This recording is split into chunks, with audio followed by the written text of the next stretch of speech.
Assalamualaikum warahmatullahi wabarakatuh. Perkenalkan, nama saya Irsa Ulaifa, NIM 204105020106. Di sini saya akan mempresentasikan makalah tentang kebijakan moneter dalam ekonomi Islam oleh dosen pengampu Dr. Abdul Wadud Nafis, LC.MEI. Kali ini untuk pembahasannya yang pertama adalah mengenai pengertian kebijakan moneter dalam ekonomi Islam, dan yang kedua adalah tujuan kebijakan moneter dalam ekonomi Islam, yang ketiga prinsip-prinsip kebijakan moneter dalam ekonomi Islam, dan yang keempat adalah instrumen-instrumen kebijakan moneter dalam ekonomi Islam. Untuk pembahasan yang pertama yakni mengenai pengertian kebijakan moneter dalam ekonomi Islam.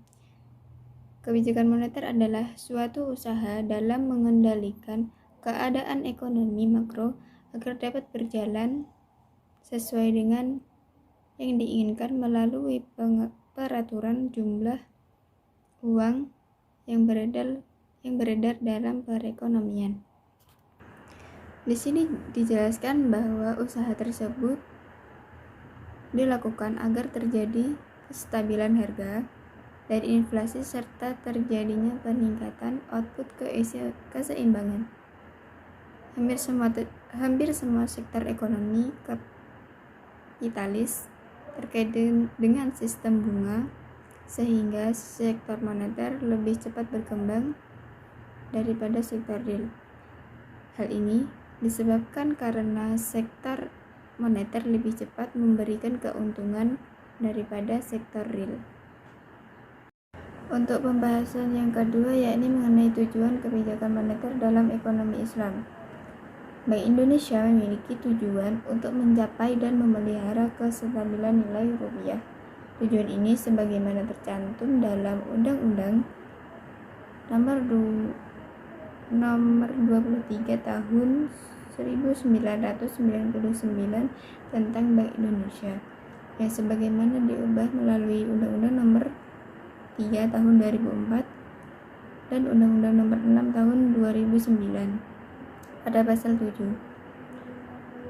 kestabilan rupiah yang dimaksud mempunyai dua dimensi. Dimensi pertama yakni kestabilan terhadap harga-harga barang dan jasa yang tercermin dari perkembangan laju inflasi. Dan dimensi yang kedua adalah terkait dengan perkembangan nilai tukar rupiah terhadap mata uang negara lain. Pembahasan selanjutnya mengenai prinsip-prinsip kebijakan moneter dalam ekonomi Islam. Adapun prinsip-prinsip tersebut adalah: yang pertama, kekuasaan tertinggi adalah milik Allah dan Allah lah pemilik yang absolut. Yang kedua adalah manusia merupakan pemimpin atau khalifah di bumi, tetapi bukan pemilik yang sebenarnya. Yang ketiga adalah semua yang dimiliki dan didapatkan oleh manusia adalah karena seizin Allah, dan oleh karena itu saudara-saudaranya yang kurang beruntung memiliki hak atas sebagian kekayaan yang dimiliki saudara-saudara yang lebih beruntung. Yang keempat adalah kekayaan tidak boleh ditumpuk terus atau ditimbun. Yang kelima, kekayaan harus diputar. Yang keenam, menghilangkan jurang perbedaan antara individu dalam perekonomian, dapat menghapus konflik antar golongan. Yang ketujuh, menetapkan kewajiban yang sifatnya wajib dan sukarela bagi semua individu, termasuk bagi masyarakat yang miskin. Adapun prinsip-prinsip lain yakni mempunyai suatu tujuan akhir yang diutamakan, yaitu sasaran inflasi sebagai kontribusi pokok kebijakan moneter dalam meningkatkan kesejahteraan masyarakat. Yang kedua, kebijakan moneter bersifat antisipatif, yaitu dengan mengarahkan kebijakan moneter yang ditempuh saat ini diarahkan untuk mencapai sasaran inflasi yang ditetapkan pada periode yang akan datang, mengingat adanya efek tunda kebijakan moneter. Yang ketiga, meningkatkan diri kepada suatu mekanisme tertentu untuk membuat pertimbangan penentuan respon kebijakan moneter. Yang terakhir, sesuai dengan prinsip-prinsip tata kelola yang sehat, yaitu berkejelasan tujuan, konsisten, transparan, dan berakuntabilitas. Pembahasan selanjutnya mengenai instrumen-instrumen kebijakan moneter dalam ekonomi Islam. Yang pertama adalah target pertumbuhan MNMU. Setiap tahun, Bank Sentral harus menentukan pertumbuhan peredaran uang atau dalam istilah lain disingkat dengan M, sesuai dengan sasaran ekonomi nasional. Pertumbuhan M terkait erat dengan pertumbuhan MO atau uang dalam sirkulasi dan deposit pada bank sentral. Yang kedua adalah saham publik terhadap deposit atas unjuk atau uang giral dalam jumlah tertentu. Bank-bank komersial harus diserahkan kepada pemerintah untuk membiayai proyek-proyek sosial yang menguntungkan. Yang ketiga, cadangan wajib resmi.